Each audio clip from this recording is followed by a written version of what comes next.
Hello दोस्तों, स्वागत है आपका ऑनलाइन प्लेटफॉर्म अवध कोचिंग पे। जैसा कुछ आप जान रहे हैं कि आगामी उत्तर प्रदेश पुलिस कांस्टेबल की परीक्षा जो होने वाली है उसके जो 38 क्वेश्चन के आसपास में जो आपके जीएस और जीके के क्वेश्चन जो आने हैं, तो उन्हीं की क्या है, ये अगली श्रृंखला है जिसका मॉडल पेपर 9 है। तो जो आपके एग्ज़ाम के लिए बेहद इंपॉर्टेंट होगा। तो जो आगामी परीक्षा आपकी होने वाली है 23 अगस्त से, तो उसमें बेहद इंपॉर्टेंट ये साबित होगा। तो चलिए देखते हैं आज का हमारा पहला क्वेश्चन क्या है। तो आज का पहला क्वेश्चन देखिएगा क्या है, लिखा हुआ है कि पुराणों में किस नदी को मैकॉल पर्वत की कन्या मैकल सुता कहा गया है? नर्मदा को, ताप्ती को, गोदावरी को या फिर बेतवा को? तो देखिए इसमें सही आंसर आपका क्या है? देखिए सही आंसर है आपका कौन सा इसमें, तो नर्मदा। जो नर्मदा नदी है ना, इसको पुराणों में, आपने सुना है पुराणों की संख्या कितनी है? पुराणों की संख्या 18 है। तो पुराणों में इस नदी को मैकल सुता कहा गया। मैकल सुता मतलब मैकाल पर्वत की कन्या, क्योंकि जो ये नदी निकलती है ना, जो आपकी सतपुड़ा पर्वत श्रृंखला है, वो कई भागों में है। ठीक है, कई भागों में है। जैसे महादेव पर्वत श्रेणी है, ठीक है, उसके बाद देखेंगे मैकाल है। तो जो मैकाल श्रेणी है उसी से निकलती ये नदी निकलती है। ठीक है, इसलिए इसे नाम देते हैं। तो नर्मदा जो नदी है, इसका अगर हम उद्गम की बात करते हैं कि ये उद्गम इस नदी का क्या है, तो इस नदी का जो उद्गम है ये है आपका, बता सकते हैं कि सतपुड़ा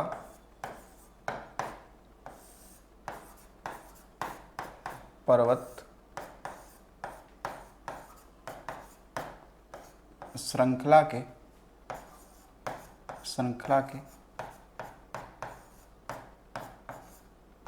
मैकाल श्रेणी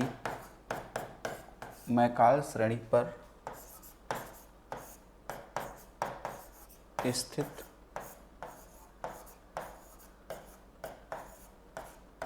अमरकंटक चोटी से। कहाँ से? अमरकंटक चोटी से। ठीक है, यानी कुल मिला के ये है कहाँ पर, तो मध्य प्रदेश में एक शहर पड़ता है अनूप शहर। ठीक है ना, अनूप शहर जिला है, वहाँ से नदी क्या करती है, निकलती है।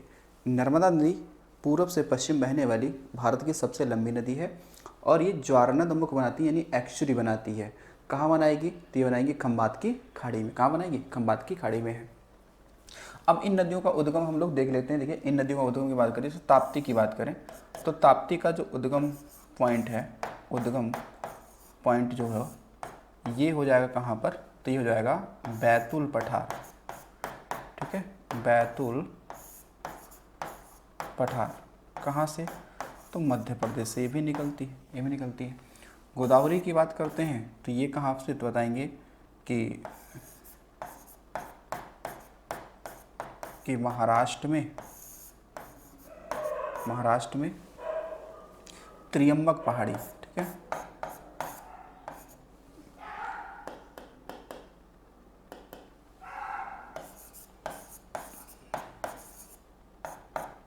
त्रियंबक पहाड़ी से निकलती है।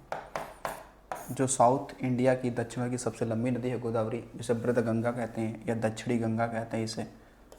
अब जो बेतवा है, बेतवा कहाँ से निकलती है, तो ये निकलती है विंध्यन पर्वत से। ठीक है ना, विंध्यन पर्वत से। और जगह पूछ ले तो मध्य प्रदेश के रायसेन जिले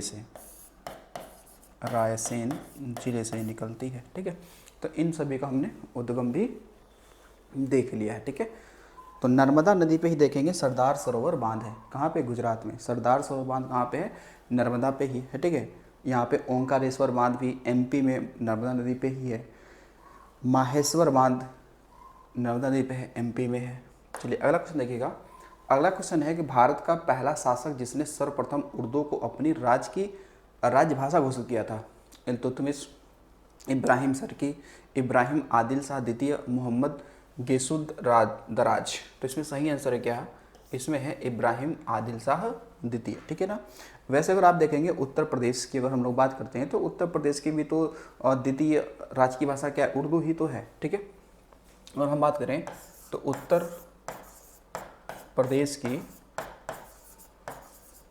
जो राजकीय भाषा है वो क्या है, तो राजकीय भाषा की बात करते हैं तो हमारे यूपी में जो फर्स्ट राजकीय भाषा है और क्या है सेकंड राजकीय भाषा है, ठीक है। तो जो पहली है वो कौन सी है, तो पहली हमारी कौन सी है, पहली तो हिंदी है, पहली कौन सी है, पहली हिंदी है। और दूसरी क्या है हमारी, तो दूसरी हमारी क्या है, उर्दू है। और उर्दू को हमने कब भैया अपनाया, तो 1989 में। कब अपनाया, 1989 में अपनाया, ठीक है। बाकी हिंदी तो जब देश आज़ाद हुआ तभी से ये है हमारी, ठीक है। तो ये ध्यान रखिए राजकीय भाषा यूपी की दो हैं, पहली हिंदी और सेकंड उर्दू। कब अपनाया गया, 1989 में, ठीक है। चलिए दूसरा देखते हैं क्वेश्चन। दीवान ए मखफी शीर्षक से कविताएं किसके द्वारा लिखी गई, माहम अंगा, जब्बुन्निसा, औरंगजेब या सलीमा बेगम। तो ये नाम ये किससे, तो ये जो जब्बुन्निसा हैं ये क्या करती थी, ये इस नाम से कविताएं लिखा करती थी, तो दीवान ये मखफी के नाम से, ठीक है। अरे देखिएगा 1857 के विद्रोह के पश्चात ब्रिटिश सरकार ने निम्नलिखित में से किस प्रांत से सिपाहियों का चयन नहीं किया था, गोरखा, सिख और पंजाबी, मध्य प्रांत या उत्तर प्रांत। तो जब 1857 की जब क्रांति हुई थी तो उस क्रांति के बाद जब ब्रिटिश सरकार को अपने सैनिक भरने थे तो उस सैनिकों में देखा जाए तो वो गोरखा रेजिमेंट बनाया उन लोगों ने, सिखों को भी शामिल किया, ठीक है, उत्तर भारत से भी शामिल किया, लेकिन मध्य प्रांत से किसी भी सैनिक को वो लोग शामिल नहीं किए, ठीक है ना। अगर आप देखेंगे तो जो गोरखा हैं, गोरखा मतलब जो नेपाल की बात करें, गोरखा लोग कौन थे, तो खासकर जो नेपाली लोग थे, ठीक है ना, नेपाली लोग, ठीक है। तो ये लोग जो ब्रिटिश सेना में शामिल हुए थे उसको गोरखा कहते हैं, ठीक। और गोरखा रेजिमेंट जो है ना ब्रिटिशों के काफ़ी ज़्यादा वो क्लोज थी, बहुत ज़्यादा वो था, ठीक है। तो ये आप देखेंगे गोरखा रेजिमेंट में, तो उधर आप देखेंगे नेपाल वाला एरिया इसमें लगता है, लोग इसमें शामिल होते हैं, सैनिक शामिल होते हैं, ठीक है। अच्छा एक चीज़ और भी ध्यान रखिएगा, ये सवाल आपसे पूछा जा सकता है कि 1800 तक क्रांति जो हुई थी इस समय ब्रिटिश गवर्नर कौन था, इस समय ब्रिटिश गवर्नर कौन था, ब्रिटिश गवर्नर कौन था, तो उसका नाम था लॉर्ड कैनिंग। क्या नाम था, लॉर्ड कैनिंग। कौन था, तो कैनिंग था, ठीक है। हिंदू विधवा पुनर्विवाह का प्रारूप तैयार करने का श्रेय किसे जाता। अच्छा ये देखो यहाँ पे लिखा हुआ प्रारूप तैयार करने का, ये भी ध्यान देना, प्रारूप तैयार करने का कह रहा है, ठीक है ना। ये नहीं कह रहा है कि हिंदू विधवा पुनर्विवाह अधिनियम किसके समय पारित हुआ या फिर आया, ठीक है। तो ये कह रहा है प्रारूप तैयार किया गया है, ठीक है। तैयार करने की अगर बात करेंगे तो Lord Canning, Lord Dalhousie, Lord Lytton या लॉर्ड विलियम बेंटिक। तो ये इसमें नाम आएगा लॉर्ड डलहौजी, नाम क्या आएगा, लॉर्ड डलहौजी। जबकि ये जो हिंदू विधवा पुनर्विवाह जो अधिनियम है ये पारित किसके समय, ये लॉर्ड कैनिंग के समय हुआ था ना। तो लॉर्ड कैनिंग के समय, ठीक है, ये जो हिंदू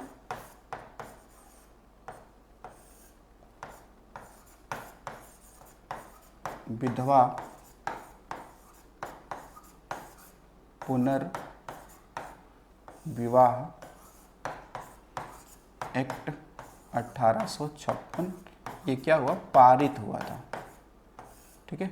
ये मैंने लिखा पारित यानी पास हुआ था, ठीक है ना, इनके समय आया था। जबकि प्रारूप तैयार किसके में हुआ था, लॉर्ड, क्योंकि जो लॉर्ड डलहौजी है इसके बाद कौन आया, कैनिंग ही तो आया, कौन आया, कैनिंग ही आया, ठीक।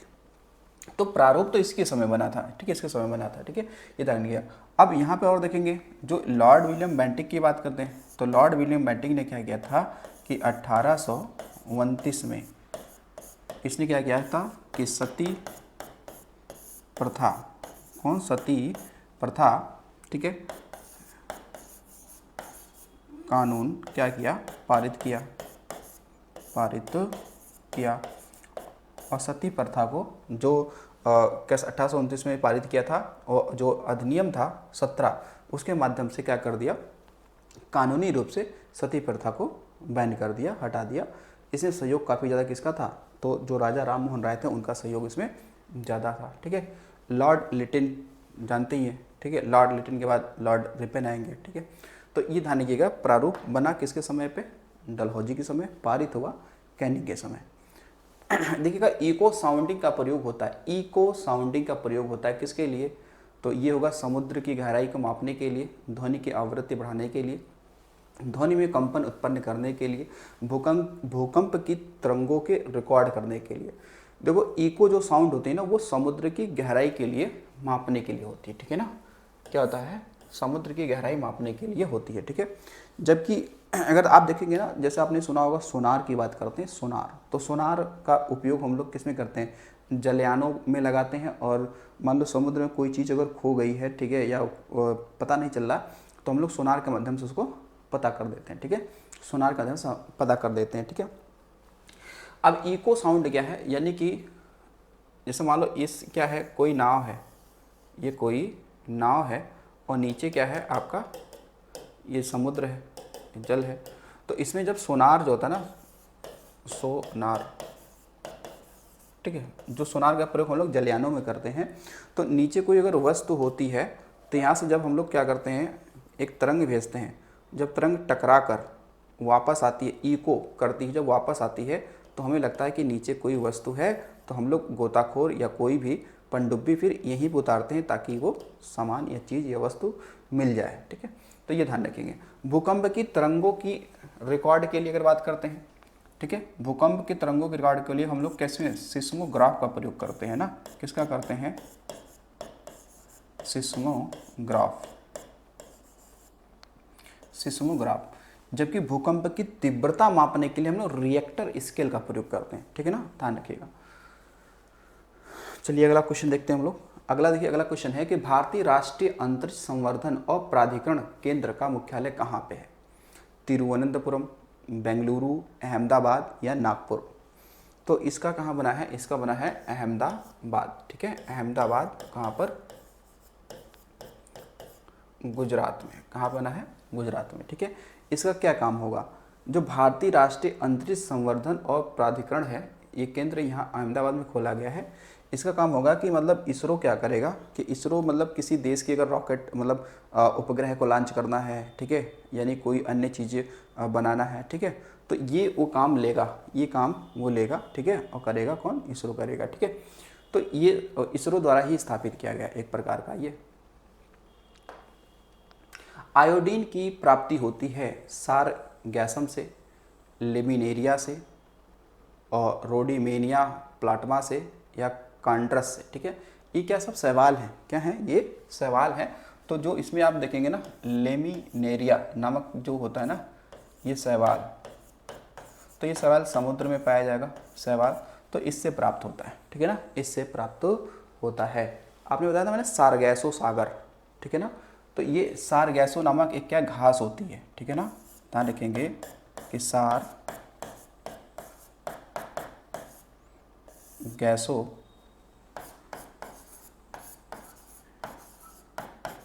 एक प्रकार की क्या है, शैवाल या घास है, शैवाल या घास है। ये कहाँ पे है, तो ये मिलेगा आपको कहाँ पर, तो उत्तरी अटलांटिक महासागर में, उत्तरी अटलांटिक महासागर में मिलेगा, ठीक है।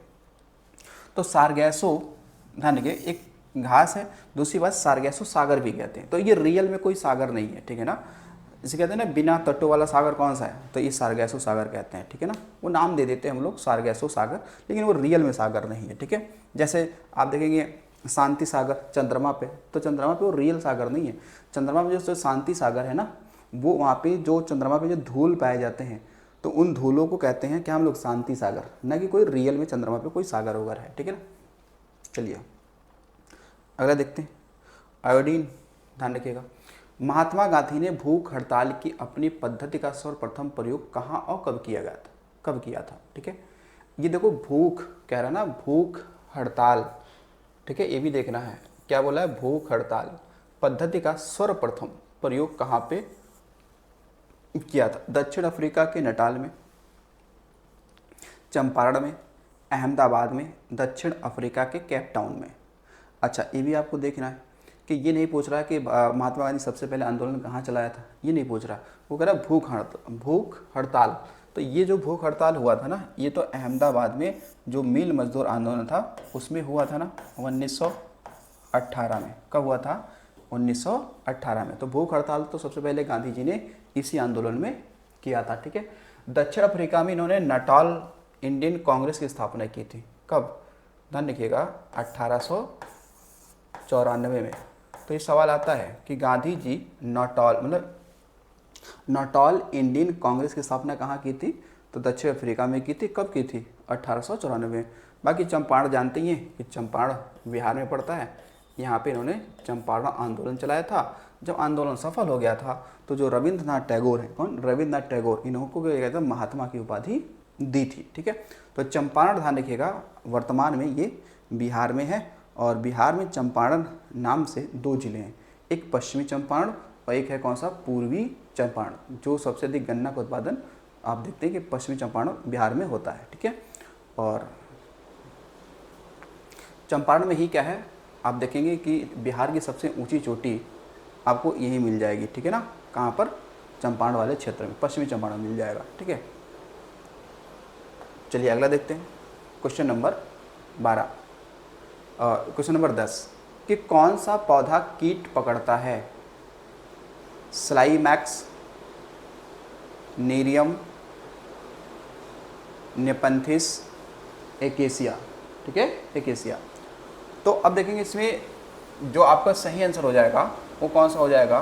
वो हो जाएगा नेपेंथिस, ठीक है। कौन सा हो जाएगा? नेपेंथिस हो जाएगा। अब देखिए जो कीट पकड़ता है ना, इसे हम लोग कीट भक्षी पौधा कहते हैं। क्या बोलते हैं? इसे कहते हैं कीट भक्षी। क्या बोलते हैं? कीट भक्षी पौधा कहते हैं, यानी ये कीट पकड़ता है, ठीक है।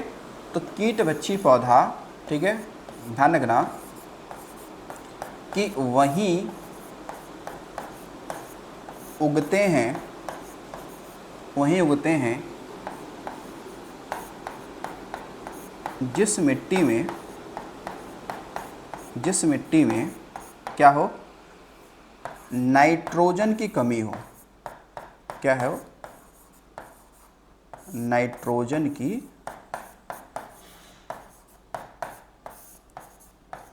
कमी हो, ठीक है ना। ये खासकर उसी में उगते हैं, ठीक है ना। अब जो कीट भक्षी पौधों की अगर हम लोग बात करें तो फिर कौन कौन से हैं जो कीट भक्षी पौधे हैं, ठीक है। अगर ऐसे आप देखेंगे तो फिर देखिए कीट भक्षी पौधे तो कई सारे हैं, ठीक है। जैसे एक आपने पढ़ा होगा ड्रोसेरा। क्या है? ड्रोसेरा, ठीक है। एक है Venus fly trap, Venus fly trap, ठीक है ना। और जो ये नेफेंथिस है, इसे ही हिंदी में लोग कहते हैं घट पर्णी। इसका जो आप देखेंगे ना, इसके जो पौधा होता है ना, वो घट पर्णी मतलब, घट मतलब हो गया घड़ा और पर्णी मतलब हो गया पत्ते, यानी इसके जो पत्ते होते हैं ना वो घड़े के समान होते हैं। क्या होते हैं? घड़े के समान होते हैं। तो जो घटपर्णी का जो पौधा होता है ये क्या करता है? एक विशेष प्रकार का, ठीक है, एक विशेष प्रकार का ये क्या करता है? यानी कि सुगंध क्या करता है? रिलीज करता है।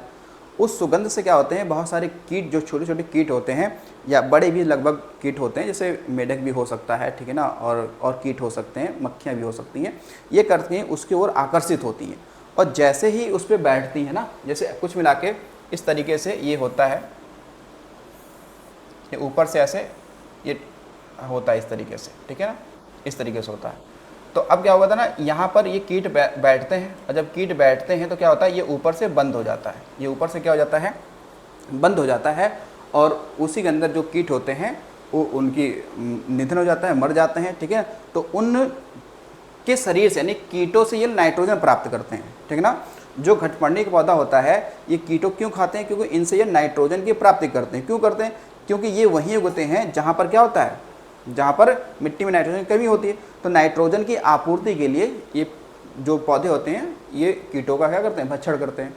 अच्छा, हमारे भारत में ये कीटभक्षी पौधे कहाँ पाए जाते हैं? अगर देखा जाए तो भारत में ध्यान रखना, ये मेघालय वाले क्षेत्र में पाया जाता है,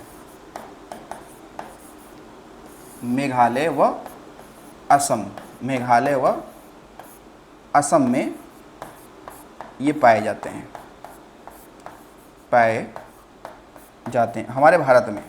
तो वैसे इंडिया ऑस्ट्रेलिया में भी पाए जाते हैं, ठीक है, ध्यान रखिएगा। तो अब चलते हैं भाई अगले क्वेश्चन पे, देखिएगा। अगला क्वेश्चन है कि रुधिर एवं कोशिकाओं के मध्य रासायनिक आदान प्रदान किसके माध्यम से होता है। यानी कि जो आपका रुधिर है, यानी जो ब्लड है, और जो कोशिकाओं के मध्य में जो रासायनिक आदान प्रदान होता है किसके माध्यम से होता है। तो ये होता है किसके द्वारा, ग्रंथियों के द्वारा, ऊतक द्रव्य के द्वारा, रक्त के द्वारा, संयोजी ऊतक के द्वारा, ठीक है। तो ये होता है ऊतक, जो लिक्विड होता है, द्रव्य होता है, इसके द्वारा होता है, ठीक है। बाकी हम लोग संयोजी ऊतक की बात करेंगे। तो संयोजी ऊतक हम लोग किसे कहते हैं, तो जो रक्त होता है, ब्लड, उसे तो हम लोग क्या कहते हैं, संयोजी ऊतक ही तो कहते हैं, संयोजी ऊतक ही कहते हैं, ठीक है। चलिए अगला क्वेश्चन देखिएगा। अगला क्वेश्चन हमारा है कि निम्नलिखित में से किस विटामिन की कमी से सीलियक रोग हो जाता है, सी से, डी से, ई से, के से। तो वैसे तो इसमें सही आंसर क्या आपका है, विटामिन डी। कौन सा है, विटामिन डी है, ठीक है, विटामिन डी है। लेकिन अब देखिएगा सवाल, अब विटामिनों से अगर हम लोग बात करते हैं, ठीक है, तो सबसे पहले आप ध्यान रखो कि जो विटामिन शब्द है, इसकी प्रयोग सबसे पहले किसने, विटामिन जो शब्द है इसका प्रयोग किसने किया था, तो ये किया था 1911 में। किसने, तो एक वैज्ञानिक है, फंक। कौन है भाई, फंक। कौन है, फंक, ठीक है। तो ये इन्होंने विटामिन की खोज की थी, ठीक है, ये ध्यान रखिए, फंक ने, ठीक है। अब विटामिन जो होते हैं ये दो टाइप्स के होते हैं, ठीक है ना। जो आपके विटामिन है, विटामिन अगर इनको हम लोग बात करें तो जो भी विटामिन है, विटामिन्स, ये कितने प्रकार के होते हैं, तो ये दो प्रकार के होते हैं। एक होता है कौन सा, पढ़ा आपने कि जल में घुलनशील, क्या होता है, जल में घुलनशील। एक कौन होता है, एक होता है भाई वसा में घुलनशील, घुलनशील। तो जो जल वाले हैं, तो जल वाला कौन सा है, देखो, तो जल वाला ये दो है, ठीक है। ये कितने हैं, इनकी संख्या कितनी है, तो दो है। एक का नाम है कौन सा, एक का नाम है बी और एक का नाम है क्या, सी। लेकिन जो वसा में घुलनशील हैं ये कौन कौन सी हैं, ए, डी, ई और के, ठीक है। तो ये क्या आपके कहाँ घुलते हैं, तो ये घुल जाते हैं, वसा में घुल जाते हैं, ठीक है। तो इन सभी को आपको क्या रखना है, मेरे हिसाब से ध्यान आपको रखना है। अब इनमें थोड़ी सी और हम लोग बात करते हैं। तो जो विटामिन आपका डी है, इसे हम लोग कहते हैं हार्मोन्स विटामिन। क्या बोलते हैं, इसे कहते हैं हार्मोन्स विटामिन कहते हैं। क्या बोलते हैं, इसे कहते हैं हार्मोन्स विटामिन कहते हैं। इसके अलावा देखिएगा, जो आप में अब आप देखेंगे, जो ये खासकर जो ई है, इसे हम लोग क्या बोलते हैं, इसे हम लोग बोलते हैं ब्यूटी विटामिन। क्या बोलते हैं, ब्यूटी विटामिन, ठीक है ना, ठीक है। अब जो विटामिन देखो के है, जो विटामिन के है, इसमें क्या पाया जाता है, इसमें पाया जाता है कोबाल्ट। इसमें ध्यान रखना, इसमें कोबाल्ट पाया जाता है, एक धातु होती है ना, कोबाल्ट पाया जाता है। किस वाले में, इस वाले में। अब देखो, जो विटामिन ए है, इसको हम लोग संक्रमण विटामिन भी कहते हैं। क्या कहते हैं, संक्रमण विटामिन कहते हैं, संक्रमण विटामिन कहते हैं। जो विटामिन सी है, इसको हम लोग कहते हैं घाव भरने वाला विटामिन। इसे क्या कहते हैं, इसे कहते हैं घाव भरने वाला विटामिन। यानी कि अगर आपको चोट लगी है और आपके शरीर में पर्याप्त मात्रा में विटामिन सी है, तो आपका जो घाव है, जो आपका इंजरी हुआ है, वो जल्द ठीक हो जाएगा, ठीक है ना, जल्द ठीक हो जाएगा। और ये विटामिन सी सबसे पहला खोजा गया भी विटामिन है, ठीक है ना। अगर आ जाए कि सबसे पहले किस विटामिन को खोजा गया था, तो विटामिन सी को खोजा गया था, ठीक है, ये भी ध्यान रखना है। जो विटामिन बी है, इसको ध्यान रखें, इसे हम लोग कहते हैं कॉम्प्लेक्स विटामिन।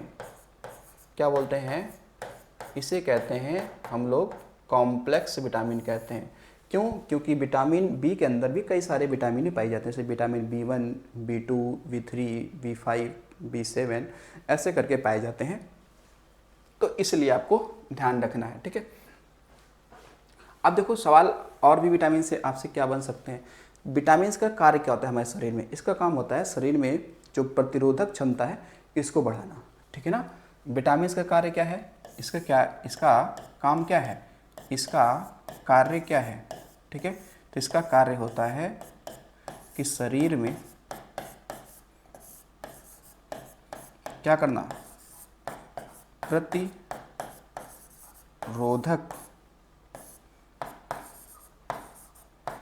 क्षमता बढ़ाना। काम का है? प्रतिरोधक क्षमता को बढ़ाना, ठीक है। तो ये विटामिन को भी आपको ध्यान रखिएगा, ठीक है ना। इनके रासायनिक नामों लेके पूछ लेता है, ठीक है। जैसे ये आपका ए है, ठीक है, तो इसको क्या बोलते हैं हम लोग? जो आपका विटामिन ए है, ठीक है, विटामिन डी है, विटामिन ई है, विटामिन के है, विटामिन बी है और विटामिन सी है, ठीक है ना। तो इन सबको ध्यान रखिए। हाँ, इसको हम लोग बोलेंगे क्या? इससे ये रेटिनाल हो जाता है, विटामिन ए को रेटिनाल हो जाता है, ठीक है। बाकी आप देखोगे तो विटामिन सी को एस्कॉर्बिक एसिड या कहते हैं ना, एस्कॉर्बिक एसिड कहते हैं। विटामिन के को साइनाकोबाला एमीन कहते हैं, ठीक है ना। तो ऐसे इनको नाम ध्यान रखिएगा। भारत में न्यायपालिका द्वारा रिट जारी करने का प्रावधान किस देश से लिया गया है? ब्रिटेन से, अमेरिका से, ऑस्ट्रेलिया से, दक्षिण अफ्रीका से। तो ये देखो रिट जो जारी की जाती है, ऐसा जो हमने प्रावधान जो ये लिया है, ये खासकर हमने कहाँ से लिया? तो कहेंगे ब्रिटेन के संविधान से लिया, ठीक है ना। तो अच्छा, यहाँ से और देखो सवाल क्या होगा? जो ये रिट है जिसको हम लोग हिंदी में समादेश कहते हैं, ठीक है ना। ध्यान रखिएगा कि ये दोनों जारी कर सकते हैं। जो आपका ये रिट है, यानी कि जो आपका ये कह सकते हैं जो समादेश है, कौन है? इसे हिंदी में कहते हैं समादेश। समादेश यानी कि रिट जो है, इसको जारी, जो समादेश है इसको जारी किया जाता है, ठीक है। ये जारी किया जा सकता है किसके द्वारा? ये सुप्रीम कोर्ट द्वारा भी जारी किया जा सकता है और हाई कोर्ट द्वारा भी जारी किया जा सकता है। जो सुप्रीम कोर्ट जारी करेगा इसके लिए कौन सा अनुच्छेद उत्तरदायी होगा? तो अनुच्छेद 32 के तहत जारी करेगा। और ये जो हाई कोर्ट है ये रिट जारी करेगा किसके तहत? तो ये 226 के तहत जारी करेगा, ठीक है ना। 226 के तहत जारी करेगा रिट, ठीक है। तो देखो जो अनुच्छेद आपका 32 है, इसके अंतर्गत जो होता है, इसके अंदर ध्यान रखिएगा कि सुप्रीम कोर्ट, जो सुप्रीम कोर्ट है ये कितने प्रकार के? तो ध्यान रखना 5 प्रकार के रिट जारी करता है। कितने प्रकार के करता है? 5 प्रकार के रिट जारी करता है। इन 5 प्रकारों में देखोगे तो जैसे आपका मिल जाएगा अधिकार परीक्षा होगा, बंदी प्रत्यक्षीकरण होगा, परमादेश होगा, उत्प्रेषण होगा और प्रतिषेध होगा। ऐसे 5, ठीक है। तो 5 यहाँ पे लिख ले क्या? तो देखो एक आपका पहला कौन सा है? तो पहला है अधिकार देख लेंगे बंदी प्रत्यक्षीकरण। क्या हो जाएगा? बंदी प्रत्यक्षीकरण, ठीक है। दूसरा देखा जाए तो होगा अधिकार परीक्षा, अधिकार परीक्षा, ठीक है। थर्ड आप देखेंगे तो प्रतिषेध, ठीक है, प्रतिषेध। चौथा देखेंगे तो हो जाएगा उत्प्रेषण, उत्प्रेषण, ठीक है। और 5वां हो जाएगा परमादेश। कौन सा हो जाएगा? परमादेश, ठीक है। तो ये 5 क्या होते हैं आपके? जारी होते हैं क्या? रिट जारी होते हैं, ठीक है। तो रिट के मामले में अगर देखा जाए तो थोड़ा हाई कोर्ट की शक्तियाँ ज़्यादा हैं, ठीक है ना। हाँ, ये देखना है, जैसे आप देखोगे कि भाई शक्तियाँ किस न्यायालय के पास जाएँ, तो सुप्रीम कोर्ट के पास क्या होंगे? आपकी शक्तियाँ ज़्यादा होंगी, ठीक है ना। लेकिन अगर रिट के मामले में देखा जाएगा तो हाई कोर्ट के पास शक्तियाँ ज़्यादा होती हैं, ठीक है, ज़्यादा होती हैं। तो ये रिट ध्यान रखना। तो अनुच्छेद 32 में क्या लिखा हुआ? अनुच्छेद 32 में है संवैधानिक उपचार। क्या है? संवैधानिक उपचार जिसे जिसे बी आर अम्बेडकर ने क्या बोला है, भारत सॉरी संविधान की आत्मा कहा है। क्या बोला है? संविधान की आत्मा कहा है। ठीक है, अब यहाँ से देखेंगे, यहाँ से अगर देखेंगे तो अमेरिका से हमने क्या क्या लिया है, तो अमेरिका से हमने लिया है क्या, थोड़ा भाई पेन चेंज कर लिया जाए, यहाँ से अगर देखा जाए तो क्या लिया गया है, अमेरिका के संविधान से हमने लिया है, एक तो हमने ले लिया यहाँ से क्या, उपराष्ट्रपति का पद, उपराष्ट्रपति का हमने ले लिया है पद यहाँ से। उसके अलावा ले लिया हमने मूल अधिकार, क्या लिया है, मूल अधिकार। ठीक है, मूल अधिकार। ठीक है, इसके अलावा और क्या लिया है, इसके अलावा हमने अमेरिका से लिया है जो खासकर जो राष्ट्रपति पर महाभियोग की प्रक्रिया लगती है ना आर्टिकल 61 के तहत, तो राष्ट्रपति पर महाभियोग की प्रक्रिया हमने कहाँ से लिया है, अमेरिका से ही लिया है। ठीक है, अमेरिका से ही लिया है। उसके अलावा हमने अमेरिका से क्या लिया है कि जो न्यायिक पुनरावलोकन की अवधारणा है, जो कॉन्सेप्ट है न्यायिक पुनरावलोकन, वो भी हमने अमेरिका से लिया है। उसके अलावा अमेरिका से हमने क्या लिया, अमेरिका से हमने ये लिया है कि जो हमारा जो न्यायालय की स्वतंत्रता है, ठीक है ना, न्यायालय की स्वतंत्रता मतलब ये है कि उस पर संसद का हस्तक्षेप नहीं होना चाहिए। तो न्यायालय की स्वतंत्रता भी हमने कहाँ से लिया है, अमेरिका के संविधान से ही लिया है। ठीक है, उसके बाद देखो ऑस्ट्रेलिया से बात करते हैं, हमने क्या लिया, ऑस्ट्रेलिया से हमने लिया समवर्ती सूची। क्या लिया है, समवर्ती सूची ली है। ठीक है, क्या लिया, समवर्ती सूची लिया है। ठीक है, ये ध्यान रखिएगा। अब दक्षिण अफ्रीका से बहुत इंपॉर्टेंट है, यहाँ से हमने क्या लिया है कि संविधान संशोधन, ध्यान रखेंगे क्या, संविधान संशोधन की प्रक्रिया हमने लिया है, जो आर्टिकल किस में है, 368 में। किस में है, 368 में है। ठीक है ना, भाग तो 20 हो जाएगा, भाग कौन सा है, भाग 20 हो जाएगा 368 में। तो ये हमने यहाँ से लिया है। ठीक है, ये भी आपको क्या रखना है, ध्यान रखना है। ठीक है, तो ये चलिए अब मिलते हैं ब्रिटेन से। अगर और चीज़ देखेंगे तो यहाँ से हमने नागरिकता भी ले रखा है, ब्रिटेन से क्या ले रखा है, नागरिकता ले रखा है। बाकी आप देखेंगे कि जो संसदीय प्रणाली है वो भी हमने ब्रिटेन से ले रखा है। ठीक है, उसके अलावा ब्रिटेन से आप देखेंगे तो हमने जो विधि बनाने की जो प्रक्रिया हुई हमने यहाँ से लिया है। ठीक है, निम्नलिखित में से किस अनुच्छेद के तहत राज्यपाल किसी विधेयक को राष्ट्रपति के विचारार्थ आरक्षित रख सकता है? अनुच्छेद 166, अनुच्छेद 200, अनुच्छेद 201 या 263। देखो इसका मतलब ये होता है ना, सीधा समझो कि अगर जो कोई भी विधेयक जब विधानसभा में आता है और उस पर जब साइन करना होता है राज्यपाल को, और उसको अगर ये चीज़ नहीं समझ में आ रही है कि हाँ कि ठीक है इस पर साइन करना चाहिए या नहीं करना चाहिए, तो फिर वो विधेयक को क्या करेगा, आरक्षित कर देगा राष्ट्रपति के लिए। ठीक है, कि राष्ट्रपति से विचार करे, अगर वो अगर हाँ कहता है तो उसको पारित कर देगा, नहीं तो वो नहीं करेगा। ठीक है, तो ऐसी व्यवस्था किसमें की गई, कौन सा आर्टिकल है, तो इसके लिए आर्टिकल कौन सा है, आर्टिकल 200। ठीक है ना, किसी भी विधेयक को राज्यपाल राष्ट्रपति के लिए आरक्षित कर सकता है विचारार्थ के लिए, विचार करने के लिए। ठीक है, तो ये भी आपको चीज़ें ध्यान रखनी है। अब देखो राज्यपाल की बात करते हैं, राज्यपाल, तो राज्यपाल किस आर्टिकल में है, ठीक है ना, वो कौन सा है, आर्टिकल है 152, सुना होगा। ठीक है, तो 152 में कहा गया है कि भाई क्या होगा,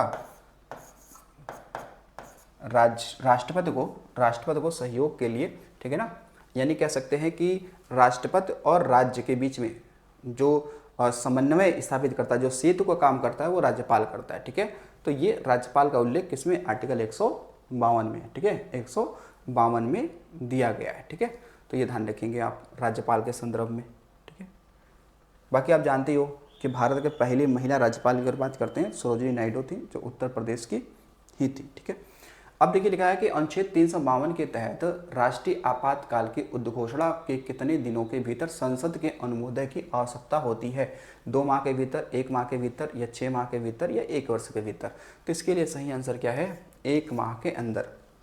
जैसे देखो क्या होता है कि जब कोई राष्ट्रीय आपात अगर लग गया, मतलब नेशनल इमरजेंसी अगर लग गई, तो जब नेशनल इमरजेंसी जब भी लगती है तो उसको लगने के कम से कम 1 महीने के अंदर क्या हो, ठीक है ना, भीतर, यानी संसद के यानी 1 महीने के अंदर उसको फिर पास भी करना होता है। ठीक है, क्या करना होता है, पास करना होता है, उसे पारित करना होता है। ठीक है, तो अगर हम देखें अगर, तो अभी तक का कितने राष्ट्रीय आपात लग चुके हैं, मतलब देश में कितना लग चुका है, तो अब तक 3 बार लगाया जा चुका है। और जबकि राष्ट्रपति शासन तो आए दिन लगते ही रहते हैं, और नेशनल जो इमरजेंसी है ये 352 के तहत लगाया जाता है, जबकि वित्तीय आपात आप देखेंगे तो 360।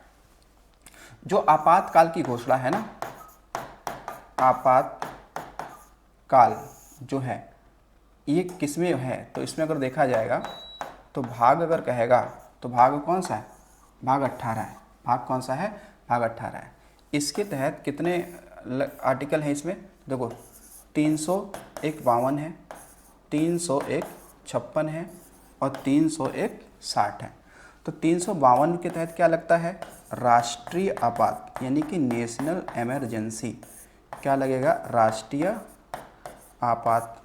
356 में क्या लगता है, तो इसमें लगता है राष्ट्रपति, क्या लगेगा, शासन, ठीक है ना।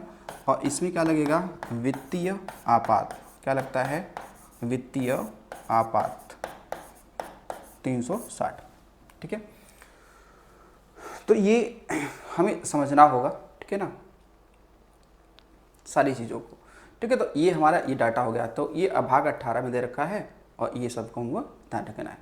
अब अगर सवाल ये होता है कि जब भी क्या होता है, जब भी कभी भी अगर जो देखा जाए कि जो राष्ट्रीय आपात लगता है तो इसके तहत कौन सा आर्टिकल जो है वो कह सकते हैं कि निलंबित राष्ट्रपति नहीं कर सकता है, ठीक है।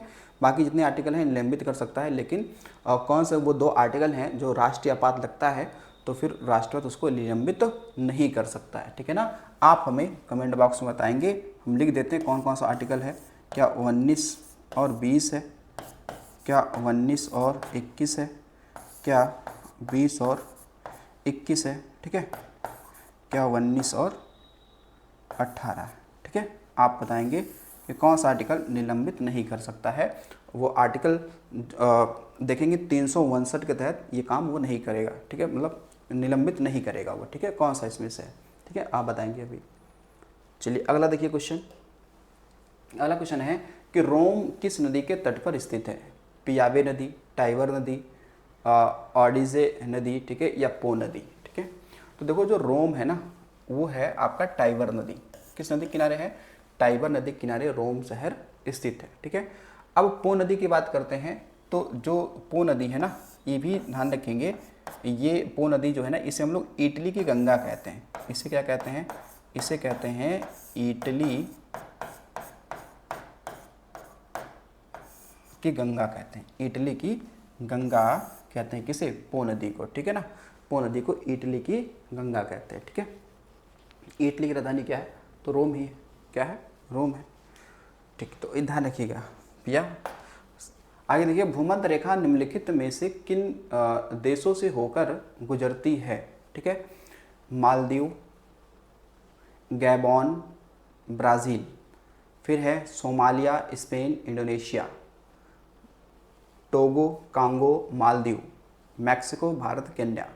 तो अब भारत से तो नहीं गुजरती है, तो यानी ये वाला ऑप्शन तो काट ही दो, ठीक है ना, यहाँ से नहीं गुजरती है, ठीक है। बाकी इंडोनेशिया की बात करें तो इंडोनेशिया, ठीक है, सोमालिया, स्पेन। अब स्पेन है, स्पेन तो यूरोप में है, तो वहाँ तो फिर अब वो 66.5 वाली उत्तरी वाली होगी, तो इसलिए दूसरा ऑप्शन भी हम काट सकते हैं, दूसरा ऑप्शन भी हम काट सकते हैं, ठीक है। और बाकी कांगो, टोंगो ये भी नहीं है, इसलिए सही ऑप्शन इसमें क्या है, ऑप्शन कौन सा हो जाएगा, ऑप्शन आपका ए हो जाएगा, मालदीव, गैबोन, और कौन सा हो जाएगा, ब्राज़ील। कौन सा हो जाएगा, आपका ब्राज़ील हो जाएगा, ठीक है। तो चलिए अब देखिएगा, यहाँ पे भूमध्य रेखा को अगर थोड़ा सा समझना चाहते हैं तो उसको हम लोग क्या करते हैं, समझ लेते हैं, ठीक है। थोड़ा सा हम लोग समझ लेते हैं, देखिएगा कैसे सवाल बनेंगे यहाँ से। जो आपका ये भूमध्य रेखा के बारे में देखें तो ये आपके क्या है, ग्लोब है, और ग्लोब पर जो बीचों बीच से रेखा खींची गई है पश्चिम से पूरब की ओर, जिसे हम लोग, इसे हम लोग क्या कहते हैं, इसको हम लोग कहते हैं, इसे कहते हैं 0 डिग्री अक्षांश। क्या बोलेंगे, 0 डिग्री अक्षांश कहेंगे, ठीक है ना। अब इसके तो कई सारे क्या हैं नाम, एक तो इसके कई सारे नाम देते हैं। इसको हम लोग क्या कहते हैं, इसको हम लोग कहते हैं भूमध्य रेखा, या इसे कहते हैं हम लोग विषुवत रेखा, या इसे कहते हैं हम लोग इक्वेटर। क्या बोलेंगे? इसे कहते हैं इक्वेटर। क्या बोलते हैं? इक्वेटर कहते हैं, ठीक है ना, ये हम लोग नाम देते हैं। तो अब जाहिर सी बात है कि भूमध्य रेखा पर अगर देखा जाएगा तो मतलब कई सारे देश हैं, ऐसा नहीं 3 ही हैं, कई सारे देश हैं। और यहाँ पे क्या होता है कि 21 मार्च और 23 सितंबर को दिन और रात क्या होते हैं? बराबर होते हैं, ठीक है ना। ध्यान रखिएगा कि सूर्य की किरणें लंबवत कब पड़ती हैं भूमध्य रेखा पर? तो ये 2 डेटों में पड़ती हैं। एक कौन सा है, एक बताएंगे कब? 21 मार्च और 23 सितंबर को क्या होता है? भूमध्य रेखा पर जो सूर्य की किरणें हैं वो लंबवत पड़ती हैं। और इन दोनों दिनों में क्या होगा? जो दिन और रात होंगी ना, वो दोनों की समयावधि क्या होगी? बराबर होगी, 12-12 घंटे की होगी, ठीक है ना। तो 21 मार्च को बसंत विषु कहते हैं, ठीक है, और 23 सितंबर को हम लोग शिशिर विषु कहते हैं, ठीक है। चलिए अगला क्वेश्चन देखिए। अगला क्वेश्चन है कि श्रीहरिकोटा द्वीप बंगाल की खाड़ी को अलग करता है। श्रीहरिकोटा द्वीप बंगाल की खाड़ी को अलग करता है, किससे अलग करता है? पुलिकट झील से, चिल्का झील से, कोलेरू झील से, या वेमनाथ झील से? तो ये इसमें सही आंसर क्या आपका है? तो पुलिकट झील से क्या करता है? अलग करता है।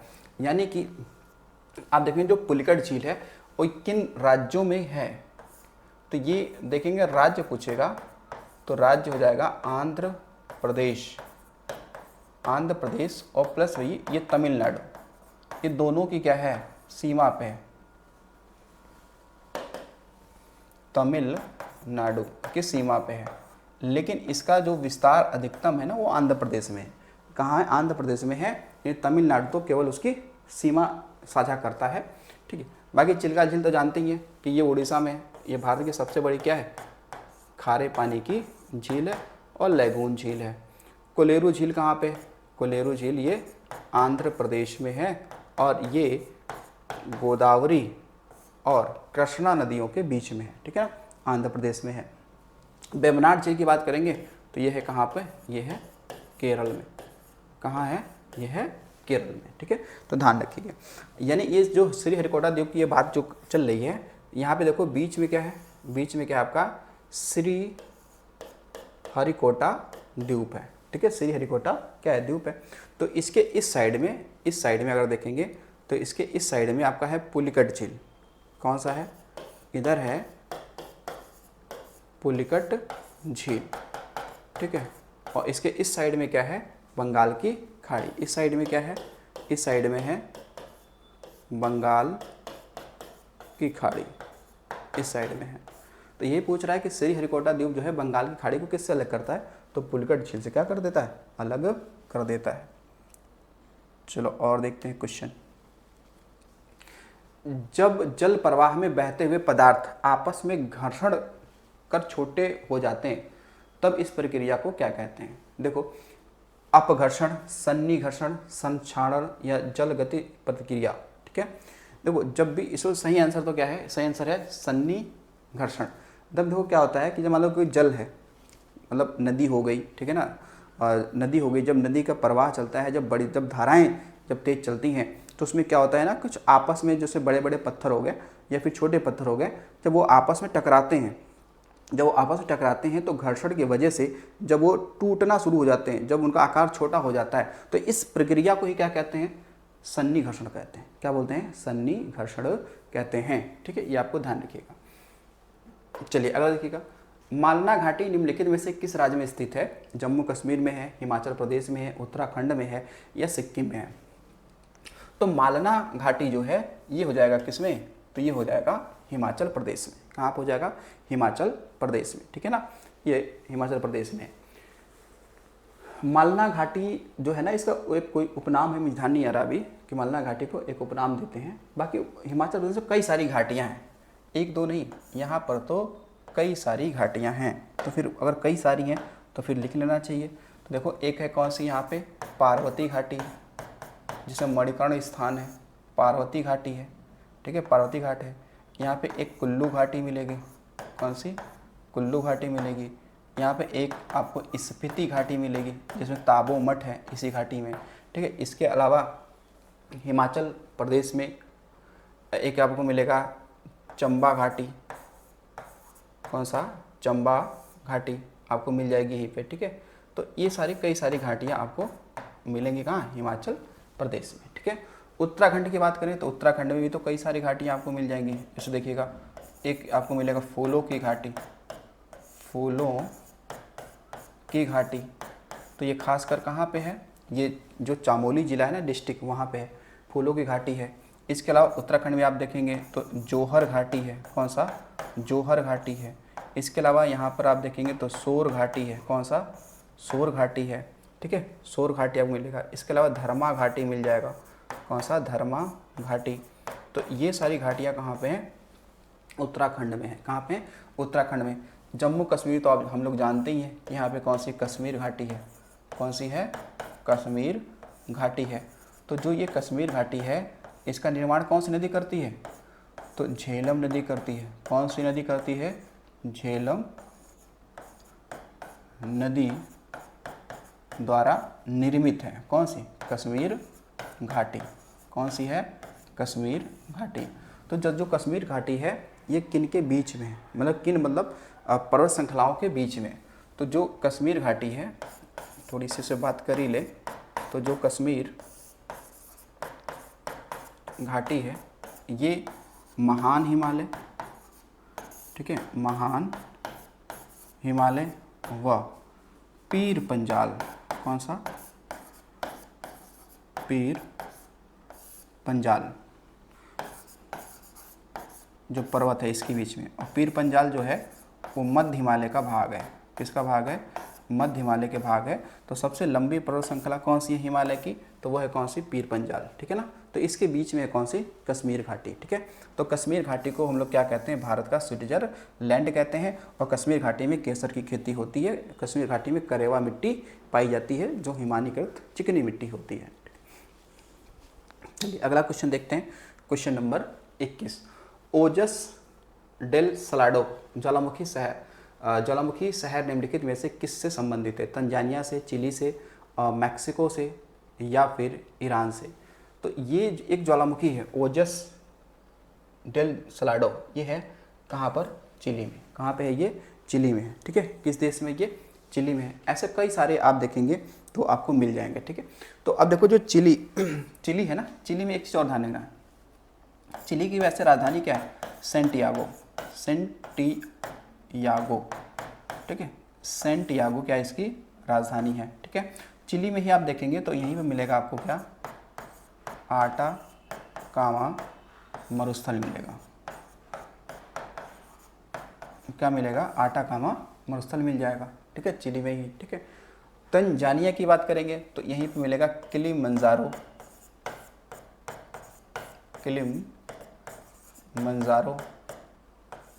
जो किलिमंजारो जो आपकी पर्वत है वो यहीं पे है, ठीक है। एक प्रकार का ये शांत ज्वालामुखी भी है और ये ज्वालामुखी पर्वत है किलिमंजारो। या अफ्रीका की सबसे ऊंची चोटी यही है किलिमंजारो, जो कि तंजानिया वाले हिस्से में आपको मिल जाती है, ठीक है। तो ये ध्यान रखना ज्वालामुखी, ठीक है। वैसे भारत में भी ज्वालामुखी हैं, 2 हैं, ठीक है। भारत में भी ज्वालामुखी हैं। भारत में अगर हम लोग बात करते हैं ज्वालामुखी तो फिर यहाँ पर भी तो 2 है ना। एक कौन सा है, बैरन द्वीप, कौन सा है, बैरन द्वीप, ठीक है, जो कि क्या है, सक्रिय ज्वालामुखी है, सक्रिय। और एक है नारकोंडम, ठीक है, नारकोंडम, जो कि क्या है, सुसुप्त ज्वालामुखी है। कैसा है, सुसुप्त ज्वालामुखी है। और ये दोनों कहाँ हैं, ये दोनों हैं अंडमान एंड निकोबार द्वीप समूह पर, ठीक है, यहाँ पे है, ध्यान रखो। तो भारत में भी है। आगे देखिएगा अगला क्वेश्चन, कार्बन ट्रेडिंग व्यवस्था का सर्वप्रथम विचार किस समझौते में दिया गया था, ठीक है। कार्बन ट्रेडिंग, पृथ्वी सम्मेलन, जैव विविधता अभिशमय, क्योटो प्रोटोकॉल, पेरिस समझौता। तो ये दिया गया था कब, तो ये दिया गया था विचार जो है ना क्योटो प्रोटोकॉल में, ठीक है। प्रोटोकॉल क्या होता है, प्रोटोकॉल मतलब होता है एक नियम, एक संधि जिसको मानना अनिवार्य ही है, ठीक है। तो प्रोटोकॉल जो होता है ऐसी संधि, ऐसा नियम, ऐसा समझौता जिसको मानना अनिवार्य होगा, वो होता है प्रोटोकॉल। अब क्योटो शहर है ना जापान का, ठीक है। ये क्योटो प्रोटोकॉल कहाँ पे हुआ? तो ये हुआ था जापान के शहर क्योटो में। कब हुआ था? 1997 में ये समझौता हुआ, ये प्रोटोकॉल हुआ। बट ये समझौता जो प्रोटोकॉल ये है ना, ये जब लागू होने की बात होती ना, तो लागू ये थोड़ा लेट में हुआ था। कब? 2005 में ये लागू हुआ था। लागू कब हुआ था? 2005 में ये लागू हुआ था। इस समझौते में क्या था? इस क्योटो प्रोटोकॉल वाले समझौते में क्या था? इसमें समझौता ये हुआ था कि भाई अगर जो देखो जिस देश में कार्बन की उत्सर्जन क्या है, ज़्यादा है, उत्सर्जन ज़्यादा कहाँ होगा? जहाँ पे इंडस्ट्री लगे होंगे। इंडस्ट्री कहाँ लगे होंगे? जो विकसित देश होंगे। तो अब जिस देश में कार्बन उत्सर्जन नहीं होता है, वो देश चाहे तो वो क्या करेगा? जिस देश में ज़्यादा होता है, अपना जो जो जहाँ पे ज़्यादा होता है वो कार्बन जो वो बेच सकता है, ठीक है ना। उसके बदले में वो पैसा देगा किसे? जहाँ पे कार्बन का उत्सर्जन नहीं हो रहा है, ठीक है ना, उसको देगा, ताकि वो अपना क्या लगा सके, अपना इंडस्ट्री में लगा सके, ठीक है, अपनी योजनाएं अपने देश में शामिल कर सके, ठीक है। तो ये है। पेरिस समझौता कब हुआ था? देखो पेरिस समझौता तो ये हुआ था कब? ये हुआ था 2015 में हुआ था, ठीक है। और ये किस पे समझौता? ये किस पे था? ये किस पे समझौता था? तो ये समझौता था जलवायु परिवर्तन पे। जलवायु परिवर्तन पर ये समझौता हुआ था, ठीक है। पृथ्वी सम्मेलन कब हुआ था? पृथ्वी सम्मेलन ये हुआ था 1992 में, ठीक है। कहाँ पे हुआ था? तो ये ब्राज़ील का एक शहर है ना, रियो डी जेनेरियो, ये शहर है कहाँ का? तो ये शहर है ब्राज़ील का। कहाँ का शहर है? ब्राज़ील का। यहाँ पे हुआ था पृथ्वी सम्मेलन पहला, ठीक है। पृथ्वी सम्मेलन पहला कहाँ हुआ था? 1992 में रियो डी जेनेरियो शहर है कहाँ पे? ब्राज़ील में, ठीक है ना। ये ध्यान रखिए ब्राज़ील में है, ठीक है। अब जैव विविधता जो अभिसमय है, ये भी 1985 में हुआ था, ठीक, शायद मुझे कंफर्म नहीं, 1985 में ये हुआ था जैव विविधता अभिसमय, ठीक है। चलिए अगला देखते हैं।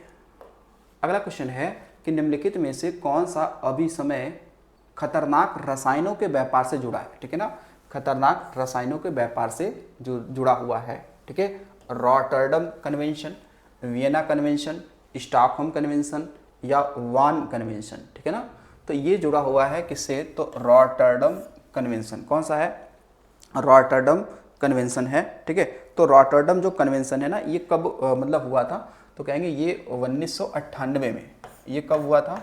समझौता कब हुआ था? 1998 में हुआ था, ठीक है। रॉटरडम देखेंगे तो रॉटरडम ये कहाँ पे पड़ता है? ये नीदरलैंड, ठीक है। रॉटरडम कहाँ पे है? ये है नीदरलैंड का एक शहर है, नीदरलैंड, ठीक है ना। हालांकि एक बहुत ही फेमस ये रॉटरडम बंदरगाह भी है। तो वियना कन्वेंशन की बात करेंगे, ये कब हुआ था? ये हुआ था 1985 में, ठीक है ना। स्टॉकहोम सम्मेलन तो सबको पता है, स्टॉकहोम कहाँ पड़ता है? स्वीडन में पड़ता है। ये कब हुआ था? 1972 में हुआ था, है नहीं, 1972 में हुआ था। वान ये जर्मनी में, ये बॉन ये कन्वेंशन ये जर्मनी में हुआ था, ठीक है ना, जर्मनी का है, ठीक है ना। ये कब हुआ था? जर्मनी में ये हुआ था, ठीक है, जर्मनी। तो वियना, ठीक है, कहाँ पे? वियना कहाँ पड़ेगा? ऑस्ट्रिया। भाई ऑस्ट्रिया की राजधानी क्या है? वियना है। स्टॉकहोम ये तो स्वीडन की राजधानी है ना, स्वीडन की राजधानी है, ठीक है। बाकी वान जो पड़ता है एक शहर है, ये है जर्मनी का शहर है वान, ठीक है, यहाँ पे।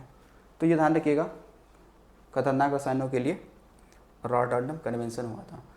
पादपों की विभिन्न प्रजातियों की दीर्घकालीन संरक्षण की तकनीकी कौन सी है? Gene bank, in vitro gene bank, field gene bank या क्रायो बैंक। तो देखो ये है क्या? Cryo bank. क्या होता है? क्रायो बैंक यानी कि जो पेड़ पौधे होते हैं, जो पादप होते हैं, अगर इनकी जो खास करके प्रजातियों को, विभिन्न प्रजातियों को कह सकते हैं कि काफ़ी लंबे समय तक अगर इनको संरक्षित करना है, तो उसके लिए कौन सी तकनीकी अपनाई गई है? Cryo bank. क्या हुआ? क्रायो बैंक, ठीक है। बहुत ही कम टेम्परेचर पर उनके जो ऊतक हैं या फिर कैसे इनकी जो जीन्स हैं उनको हम लोग संरक्षित करते हैं, ठीक है। अगला क्वेश्चन है कि निम्नलिखित में से किस स्थान पर यूनिक रिवर आर्ट गैलरी बनाई जाएगी। ठीक है, ये देखो एक अच्छा सवाल है क्योंकि यूपी स्पेशल से जुड़ा हुआ है, तो आपके लिए इम्पोर्टेंट तो है ही है। कानपुर में, प्रयागराज में, बनारस में या बलिया में। ठीक है, तो ये देखा ना, यूनिक रिवर आर्ट गैलरी बनाई जाएगी। तो ये कहाँ बनाई जाएगी? ये बनाई जाएगी एक प्रयागराज में। ठीक है, अब देखो प्रयागराज से सवाल आपको बनते हैं तो आपको भाई बनाने भी चाहिए। अगर आता है कि water sport festival, water sports festival UP में भाई कहाँ पे होता है, तो बताएंगे ये होता है प्रयागराज में। कब होता है? तो कहेंगे फरवरी महीने में होता है। कब होता है? फरवरी माह में होता है। ठीक है, तो किस नदी पे होता है? तो गंगा वाले पे। ठीक है ना, किस नदी पे होता है? तो वाटर स्पोर्ट्स फेस्टिवल कहाँ, किस नदी पे होता है? तो गंगा नदी पर, गंगा नदी में होता है। ठीक है, गंगा नदी में होता है।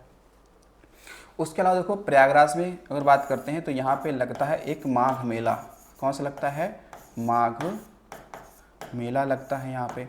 उसके अलावा महाकुंभ मेला तो 2025 में लगने ही वाला है। ठीक है, महाकुंभ मेला तो 2025 में लगने वाला ही है। ठीक है, प्रयागराज में मिलेगा खुसरो बाग। क्या है? खुसरो बाग। इसके अलावा यहाँ मिलेगा अकबर का किला। क्या से मिलेगा? अकबर का किला, जो यमुना नदी के किनारे है। इसके अलावा प्रयागराज को हम लोग क्या कहते हैं? इसे हम लोग कहते हैं अमरूद नगरी। इसे कहते हैं ईश्वर का निवास स्थान, त्रिवेणी संगम। क्या बोलते हैं? त्रिवेणी संगम। उसके अलावा देखिएगा बनारस की बात करते हैं। बनारस में यहाँ पर देव दीपावली महोत्सव मनाया जाता है। ये वहाँ होता है। ठीक है, बनारस में होता है। ठीक है, उसके अलावा बनारस में अगर हम लोग देखें तो यहाँ पर सुना होगा कि यहाँ पर बनारस वाले क्षेत्र में खासकर यहाँ पे एक मेला यहीं पे लगता है, शायद रथ यात्रा मेला शायद यहाँ पे निकाला जाता है। ठीक है, बनारस में। अब देखो बनारस में और सारे सवाल हम ये बना सकते हैं। यहीं पे बनारस में क्या है? भारत कला भवन है ना, भारत कला भवन है। इसके अलावा भारत माता मंदिर भी है बनारस में, भारत माता मंदिर है। इसके अलावा आप देखेंगे तो यहीं पर जो बाबा विश्वनाथ, काशी विश्वनाथ मंदिर भी है, ठीक है। अब बनारस को हम लोग मंदिरों का शहर कहते हैं। क्या कहते हैं? बनारस को हम लोग क्या बोलते हैं? मंदिरों का शहर कहते हैं। क्या बोलते हैं? मंदिरों का शहर कहते हैं। ठीक है, इसे भारत की आध्यात्मिक राजधानी कहते हैं। क्या कहते हैं? भारत या यूपी की आध्यात्मिक राजधानी कहते हैं। ठीक है, बलिया ध्यान रखना, बलिया यूपी का सबसे पूर्वी जिला है। क्या है? पूर्वी जिला। यूपी के क्या है? यूपी का पूर्वी जिला है। ठीक है, बलिया में देखेंगे तो यहाँ पे एक बहुत ही फेमस मेला लगता है जिसे हम लोग बोलते हैं ददरी मेला। कौन सा है? ददरी मेला, जो कि कैसा मेला है? पशु मेला है, पशु मेला है। यहाँ पे सुरहा ताल, यहाँ पे क्या है? सुरहा ताल, या अब नया नाम हो चुका है क्या? जय प्रकाश नारायण। ठीक है, सुरहा ताल पक्षी विहार, ठीक है ना। शेर ए बलिया किसे कहते हैं? चित्तू पांडे को। ठीक है ना, चित्तू पांडे को हम लोग क्या कहते हैं? चित्तू पांडे को हम लोग क्या कहते हैं? शेर ए बलिया। क्या बोलेंगे? शेर ए बलिया। क्यों कहते हैं? क्योंकि भारत छोड़ो आंदोलन के दौरान सबसे पहले समानांतर सरकार बलिया में ही क्या हुई थी? गठित हुई थी। जबकि चली सबसे लंबी किसकी थी? सतारा वाली सरकार सबसे लंबी चली थी। ठीक है, तो ये भी ध्यान रखना। कानपुर आप देखेंगे तो कानपुर को हम लोग क्या कहते हैं? भारत यूपी की क्या है? आर्थिक राजधानी। क्या है? आर्थिक राजधानी। ठीक है, ये यहाँ पे लेदर यानी कि चमड़ा उद्योग बड़ी फेमस है कानपुर का। ठीक है, गंगा किनारे बसा सबसे बड़ा शहर कौन सा है? कानपुर है। कौन सा है? कानपुर ही है। ठीक है, चलो अगला क्वेश्चन देखो। ताज अंतर्राष्ट्रीय हवाई अड्डा स्थित है आगरा में, ग्रेटर नोएडा में, फिरोजाबाद में या लखनऊ में? तो देखो ताज अंतर्राष्ट्रीय हवाई अड्डा जो है ये है ग्रेटर नोएडा में। ग्रेटर नोएडा का मतलब है गौतम बुद्ध नगर, ये जिला है यूपी का यहाँ पे, ठीक है। जो सबसे पढ़ा लिखा जिला है कौन सा? गौतम बुद्ध नगर। और सबसे कम साक्षरता है वो श्रावस्ती में, ठीक है। तो ये गौतम बुद्ध नगर सबसे बड़ा लिखा जिला है यूपी का, 80% यहाँ पे साक्षरता है। इसके अलावा सबसे कम लिंगानुपात भी गौतम बुद्ध नगर में ही देखा जाता है, ठीक है। अब देखो फिरोजाबाद जो है इसे हम लोग कहते हैं सुहाग नगरी, इसे क्या कहते हैं?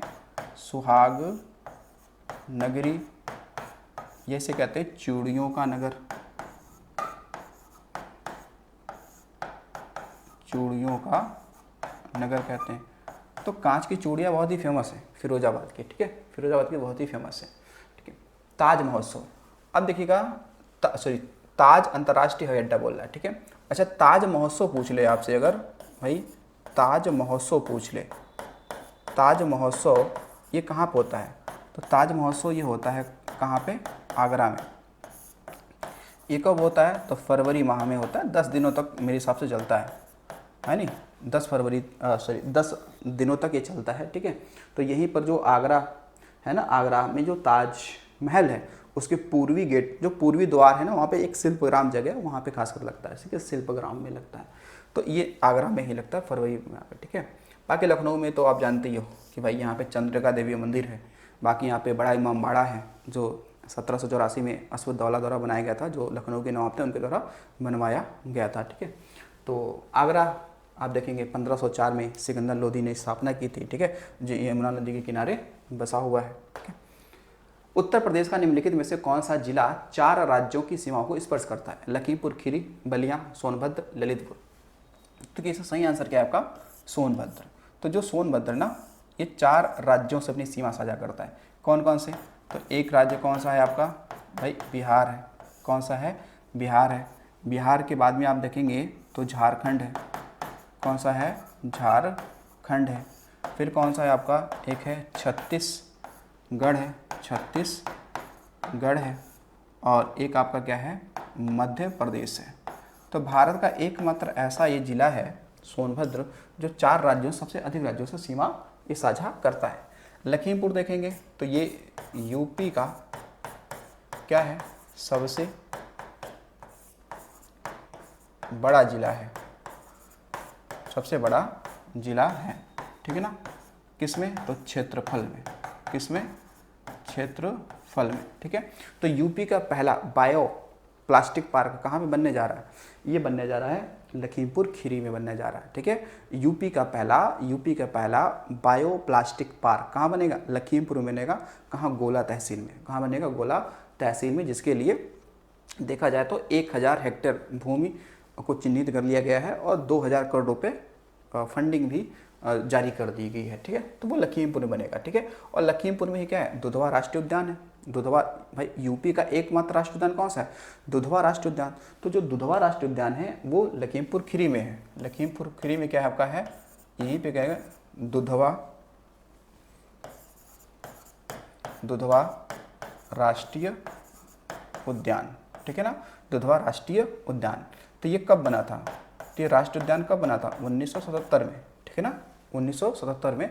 बाकी ये टाइगर रिजर्व भी बाद में बना था, 1987 में बना था, ठीक है। तो ये भी ध्यान रखेंगे। लखीमपुर, ठीक है। बलिया जानते ही हो, अभी बता दिया। क्योंकि अगर सवाल आ जाए कि उत्तर प्रदेश में गंगा नदी किस जिले से एग्जिट हो जाती है, बाहर निकल जाती है, तो वो होगा बलिया। कौन होगा? बलिया। बाकी ललितपुर से वो आपको ध्यान रख सकते हैं। ललितपुर में ध्यान रखिएगा, यूपी का एकमात्र जिला जहाँ पे यूरेनियम पाया जाता है। क्या पाया जाता है भाई?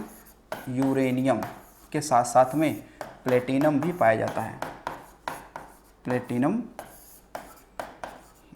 पाया जाता है, ठीक है। उसके अलावा देखो ललितपुर में है ये देवगढ़ का, यहाँ पे क्या है? दशा अवतार मंदिर है यहीं पे, जो पंचायतन शैली में बना है। किस शैली में बना है? तो देवगढ़ का दशावतार मंदिर कहाँ पे है? तो ये ललितपुर में है, ठीक है। ललितपुर में ये है, ठीक है। ललितपुर बहुत सारे यहाँ पे बांध बने हुए हैं, ठीक है, कई सारे बांध बने हैं, ध्यान रखिएगा ललितपुर में। तो ललितपुर सबसे कम जनघनत्व वाला यूपी का जिला है। चलो आगे आ जाओ, अगला क्वेश्चन हमारा क्या कह रहा है, देखो अगला क्वेश्चन है कि सूर सरोवर पश्चिम बिहार स्थित है कहाँ पे, कन्नौज में, मैनपुरी में, महोबा में, आगरा में। तो सूर सरोवर पश्चिम बिहार कहाँ पे, ये है आगरा में। तो ये आपका जो सूर सरोवर पश्चिम बिहार है ये कब बना था, ये बना था, अगर बनने की बात करेंगे ना तो ये बना था 1991 में बनाया गया था, ठीक है। अब आगरा में देखेंगे तो आगरा में कई सारी चीज़ें आपको मिल जाएंगी। पहली बात तो आपको ये ध्यान रखना है कि आगरा में एक मेला लगता है बटेश्वर मेला लगता है, ठीक है। कौन सा लगता है, बटेश्वर मेला। और ये कैसा मेला है, तो ये है भाई पशु मेला है, पशु मेला है। दूसरा एक लगता है कैलाश मेला, आगरा में कौन लगता है, कैलाश मेला। कौन सा लगता है, कैलाश मेला लगता है आगरा में, ठीक है। उसके अलावा आगरा में ही देखेंगे जो आपको आगरा में ही कौन सा है, फतेहपुर सीकरी है। कौन सा, फतेहपुर सीकरी जो किला है, इसको किसने बनवाया था, तो अकबर ने बनवाया था, अकबर ने बनवाया, ठीक है, अकबर ने बनवाया था, ठीक है। फतेहपुर सीकरी में ही क्या है, आपको मिलेगा बुलंद दरवाज़ा, ठीक है, बुलंद दरवाज़ा, ठीक है, बुलंद दरवाज़ा। जो अकबर ने गुजरात विजय अभियान जब जीता था, गुजरात को जब उसने जीता था तो उसने बुलंद दरवाज़ा उसके उपलक्ष्य में बनवाया था, ठीक है। बाकी फतेहपुर सीकरी में ही देखेंगे तो यहाँ पे जो आपके शेख सलीम चिश्ती हैं, शेख सलीम चिश्ती का क्या है, मकबरा है, मकबरा है, जिसे अकबर बहुत मानता था, ठीक है। तो शेख सलीम चिश्ती। उसके अलावा देखेंगे आगरा में एक जगह पड़ेगा सिकंदरा। कौन सा है, आगरा में एक जगह कौन सा है, सिकंदरा, सिकंदरा। ये जगह कहाँ पड़ेगा, ये जगह पड़ता है आगरा में। और यहीं पे क्या है, अकबर का मकबरा है, अकबर का मकबरा यहीं पे सिकंदरा में है, ठीक है, ये ध्यान रखेंगे।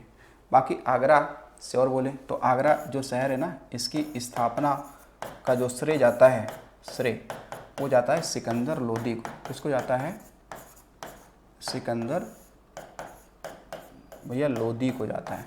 कब किया था, 1504 में स्थापना किया था, 1506 में अपनी राजधानी भी बनाया था, ठीक है, राजधानी भी उसने बनाया था। तो आगरा से ये थोड़ी सी बात आपको ध्यान रखना, यमुना नदी के किनारे ये स्थित है। आगरा फोर्ट आगरा में ही है जिसको अकबर ने बनाया था, ठीक है। कन्नौज में देखो, कन्नौज में यहाँ पे एक है क्या, लाख बहोसी, लाख बहोसी पक्षी विहार, लाख बहोसी पक्षी विहार है, ठीक है ना। कहाँ पे, कन्नौज में, ठीक है, यहाँ पे है कन्नौज में लाख बहोसी पक्षी विहार है, ठीक है, जिसकी स्थापना कब हुआ था, 1989 में। कब हुआ था, 1989 में, ठीक है। तो ये हालांकि यूपी का सबसे बड़ा पक्षी विहार यही है, लाख बहोसी वाला, ठीक है ना, लाख बहोसी वाला सबसे बड़ा है, ठीक है ना। तो ये आपको चलो ध्यान रखिएगा इतनी सारी बातें। अब हम लोग चलते हैं अगले क्वेश्चन पे। देखो अगला क्वेश्चन है, भारत की जनगणना 2011 के अनुसार सबसे कम साक्षरता वाला केंद्र शासित प्रदेश कौन सा है, ठीक है ना। केंद्र शासित सबसे कम पूछा है, दिल्ली, दादरा नगर हवेली, अंडमान एंड निकोबार, लक्षद्वीप। तो सबसे कम तो कहाँ पे, सबसे कम तो यहीं पे, कितना है यहाँ पे, लगभग अगर मैं बात करूँ तो लगभग क्या है, 77%, ठीक है ना। कितनी साक्षरता है, तो यहाँ पे है साक्षरता दर लगभग में कितना है, 77% है, ठीक है, सबसे कम। सबसे अधिक देखा जाए तो यहाँ पे क्या है, यानी कि जितने भी 8 केंद्र शासित प्रदेश हैं, 8 क्या है केंद्र शासित प्रदेश हैं, तो सबसे अधिक साक्षरता दर कहाँ पे, सबसे अधिक साक्षरता कहाँ पे है, तो ये लक्षद्वीप में है। कितना है, तो लगभग 92% यहाँ पे लोग क्या हैं भैया, पढ़े लिखे हैं। तो लक्षद्वीप में सबसे अधिक हो जाते हैं, ठीक है ना। सबसे अधिक राज्यों में केरल हो जाएगा और सबसे कम बिहार हो जाएगा, ठीक है ना। लेकिन महिला साक्षरता दर सबसे कम किस राज्य में होगा, तो वो राजस्थान होगा, ठीक है, राजस्थान होगा। जनगणना कौन कराता है, जनगणना गृह मंत्रालय कराता है, ठीक है। कौन कराता है, गृह मंत्रालय कराता है, क्योंकि वो संघ सूची का एक विषय है। अगर देखो उत्तर प्रदेश के किस जनपद को भारतीय मूर्ति कला की जन्मस्थली माना जाता है? मथुरा को, आगरा को, मिर्ज़ापुर को, कन्नौज को। तो भाई ये तो माना जाएगा किसको? मथुरा को माना जाएगा। क्यों? क्योंकि मथुरा कला शैली में ही बुद्ध की पहली प्रतिमा बनी थी या पहली मूर्ति किसी की बनाई गई थी। ठीक है, तो यहाँ पर अगर हम ये बात करें तो बुद्ध की पहली प्रतिमा मथुरा शैली में ही बनी थी। मथुरा शैली में ही भाई बनी थी, ये ध्यान रखना। ठीक है, बुद्ध की पहली प्रतिमा मथुरा शैली में ही बनी थी। एक गांधार शैली में चलती थी लेकिन उसमें नहीं, इसमें बनी थी। ठीक है, अब देखो मथुरा में एक जगह पड़ता है, कौन सा? वृंदावन। तो वृंदावन में बड़ी फेमस एक मेला लगता है, उसका नाम कौन सा है? तो वह है हरिदास जयंती मेला। कौन सा? हरिदास जयंती मेला बड़ी फेमस लगता है यहाँ पे मथुरा में। ठीक है, अब मथुरा के वृंदावन में देखोगे तो यहीं भी आपको मिलेगा कौन सा? 11 पागल बाबा 11 मंजिल मंदिर ही मिलेगा। ठीक है, उसके अलावा यहाँ पे प्रेम मंदिर मिलेगा। कौन सा मिलेगा? प्रेम मंदिर मिलेगा। कहाँ पे? तो मिलेगा वृंदावन में ही मिलेगा। ठीक है, मिर्ज़ापुर में आप देखेंगे तो यहाँ पर चुनार का किला है। कौन सा है? चुनार का किला है यहाँ पे। ठीक है, किला गलत लिख गया, सही लिखते हैं इसको। ठीक है, चुनार का किला है। ठीक है, यहाँ पे उसके अलावा यहाँ पे भाई कजरी बड़ी फेमस है, कजरी लोक गीत। इसके अलावा यहाँ पे विंध्यवासिनी मंदिर भी तो है, बड़ी फेमस, विंध्यवासिनी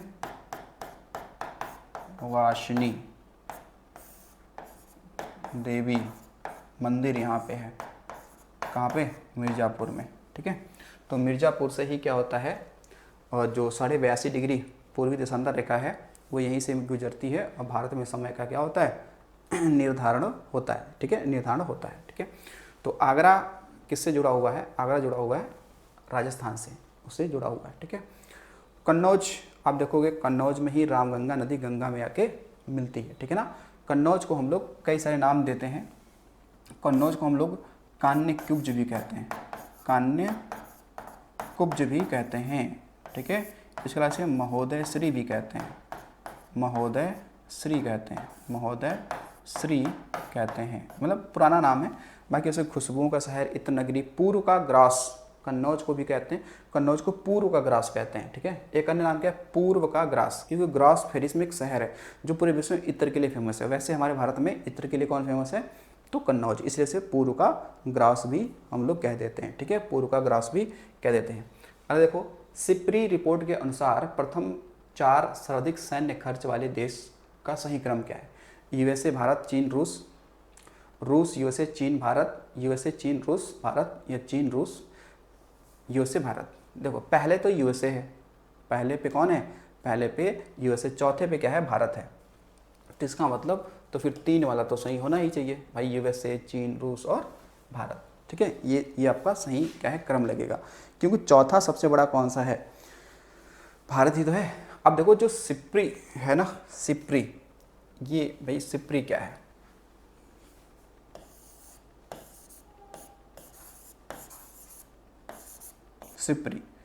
सिप्री का फुल फॉर्म होता है, यह होता है Stockholm International Peace Research Institute. ठीक है, इसका फुल फॉर्म क्या है? इसका फुल फॉर्म हो जाएगा स्टॉकहोम इंटरनेशनल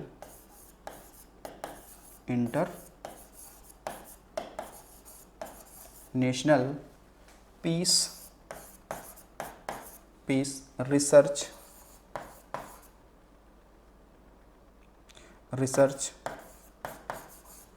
रिसर्च इंस्टीट्यूट।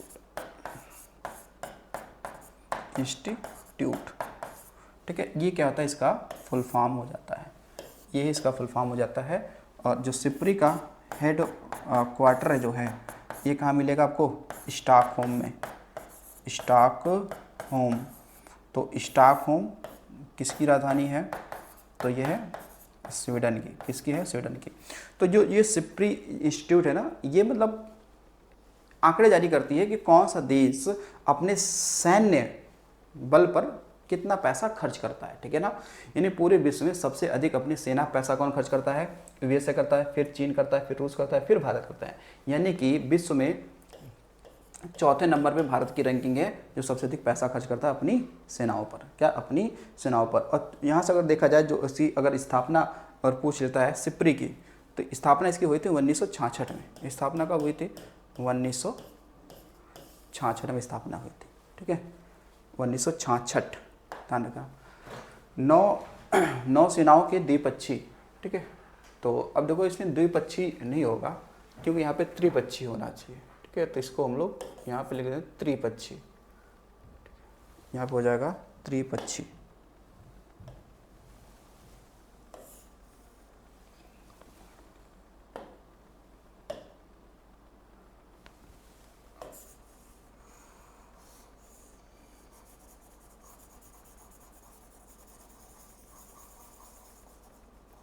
यहाँ पे त्रिपक्षीय, क्योंकि ये जो है ना, ये त्रिपक्षीय वाला ही है, ठीक है।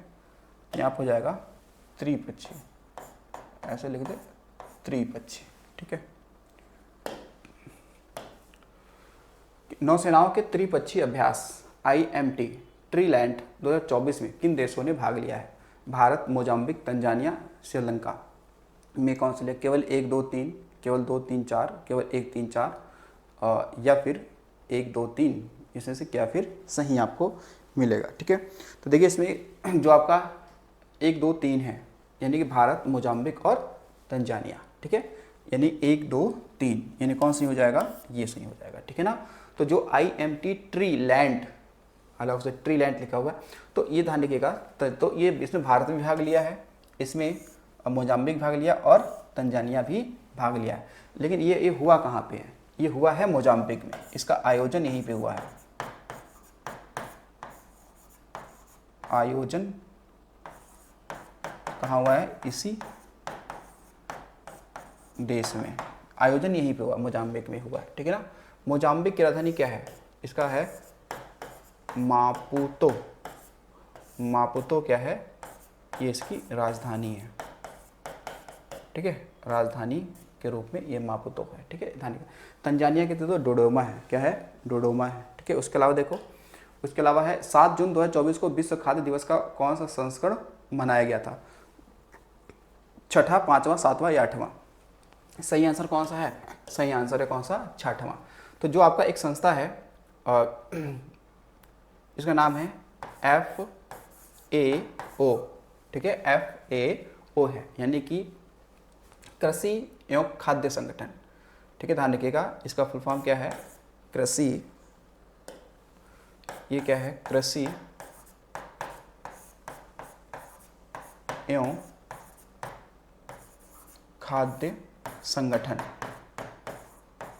खाद्य संगठन, ठीक है। तो FAO का जो अगर हेड क्वार्टर पूछता है कि हेड क्वार्टर कहाँ पे, तो हेड क्वार्टर इसका है कहाँ पे? तो रोम में है भाई। कहाँ पे? रोम। और रोम कहाँ पड़ता है? इटली में। कहाँ पड़ता है? इटली में। इसकी स्थापना कब हुआ था? इसकी स्थापना हो गया कब हो गया? तो 16 अक्टूबर 1945 को स्थापना हुआ। तो इसकी स्थापना दिवस को हम लोग मनाते हैं विश्व खाद्य दिवस, ठीक है। 16 अक्टूबर को मनाते हैं, विश्व खाद्य दिवस मनाते हैं, ठीक है। तो ये ध्यान रखना। आगे अगला क्वेश्चन देखो, भारतीय पुरुष टीम का कोच किसे बनाया गया है? सौरव गांगुली को, गौतम गंभीर को, BS लक्ष्मण को, विराट कोहली को? तो किसे बनाया गया? ये बनाया है किसको? गौतम गंभीर को बनाया गया। किससे बनाया गया? गौतम गंभीर को बनाया गया है, ठीक है। इंपॉर्टेंट पॉइंट है, ध्यान रखिएगा। अगला देखो, केंद्रीय स्वास्थ्य मंत्रालय के सुगम मॉडल पहल का संबंध किससे है? परिवार नियोजन से, एड्स से, प्राथमिक शिक्षा से, फाइलेरिया से, ठीक है ना। अब केंद्रीय स्वास्थ्य की बात है तो इसमें से कुछ तो होगा, ये तो प्राथमिक शिक्षा नहीं होगा, ये परिवार नियोजन से। किससे है? परिवार नियोजन से, ठीक है। तो इस समय केंद्रीय स्वास्थ्य मंत्री कौन है? JP नड्डा। कौन है? तो JP नड्डा। तो JP नड्डा इस समय क्या है? इस समय ये केंद्रीय स्वास्थ्य मंत्री हैं, केंद्रीय स्वास्थ्य मंत्री हैं, ठीक है, केंद्रीय स्वास्थ्य मंत्री। तो जो परिवार नियोजन है ये समवर्ती सूची का विषय है क्या? तो ध्यान रखना, परिवार नियोजन एक समवर्ती सूची का विषय है। ठीक है, आगे देखो, प्राइम ग्लोब सिटीज इंडेक्स 2024 के अनुसार वैश्विक शीर्ष 5 शहरों में भारत के कितने शहर सम्मिलित किए गए हैं? आगरा मुंबई दिल्ली को, चेन्नई बनारस को, अहमदाबाद सूरत को। तो इसमें से आप देखो क्या सही होगा। ठीक है ना, अब जो बड़े शहर होंगे वही तो शामिल होंगे प्राइम ग्लोब सिटीज़ में। तो इसमें कौन सा होगा? मुंबई और दिल्ली। कौन शामिल हुआ था? मुंबई और दिल्ली शामिल हो गया था। मालदीव के राष्ट्रपति के रूप में किसे चुना गया है? इब्राहिम मोहम्मद सॉली को, डॉक्टर मुइज़्ज़ू को, अब्दुल्ला यामीन को, आरिफ अलवी को। तो ये कौन है? ये डॉक्टर मुइज़्ज़ू है। ठीक है ना, तो मालदीव क्या है? एक द्वीपीय देश है। कहाँ पे है? तो ये आप देखेंगे तो हिंद महासागर में है। ठीक है, कहाँ पे? हिंद महासागर में है। और ये भारत का क्या है? पड़ोसी एक क्या है? द्वीपीय देश है मालदीव, जिसकी राजधानी क्या? माले है। मुद्रा रुपया चलता है। 2023 के वैश्विक नवाचार सूचकांक में भारत का कौन सा स्थान है? 81वां, 40वां, 132वां, 23वां। तो स्थान तो कौन सा है? स्थान तो 40वां है। अब ये जो वैश्विक जो नवाचार सूचकांक है इसको जारी कौन करता है? इसे जारी करता है WIPO। ठीक है, जिसका मुख्यालय की बात करते हैं, इसका मुख्यालय कहाँ पे है? इसका मुख्यालय है जिनेवा में। कहाँ पे है? जिनेवा। कहाँ पड़ता है? स्विट्जरलैंड में। ठीक है, यानी वर्ल्ड इंटेलेक्चुअल प्रॉपर्टी ऑर्गेनाइजेशन। ठीक है ना, यानी कि वैश्विक बौद्धिक संपदा संगठन। इसे क्या कहते हैं? इसे कहते हैं हम लोग वैश्विक संपदा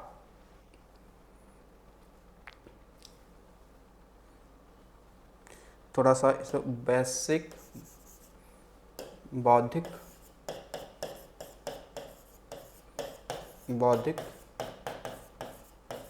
संपदा संगठन। ठीक है, ये इसको जारी करता है वैश्विक नवाचार सूचकांक। ठीक है ना, ये जारी करता है। तो ये ध्यान रखिए कि यहाँ पे इसका मुख्यालय जिनेवा में, और ये हिंदी में से ये बोलते हैं। ठीक है, हालांकि ये बात अब अलग है कि मतलब इसकी स्थापना की अगर बात पूछ लेगा तो बताएंगे इसकी स्थापना 14 जुलाई 1967 को हुआ था।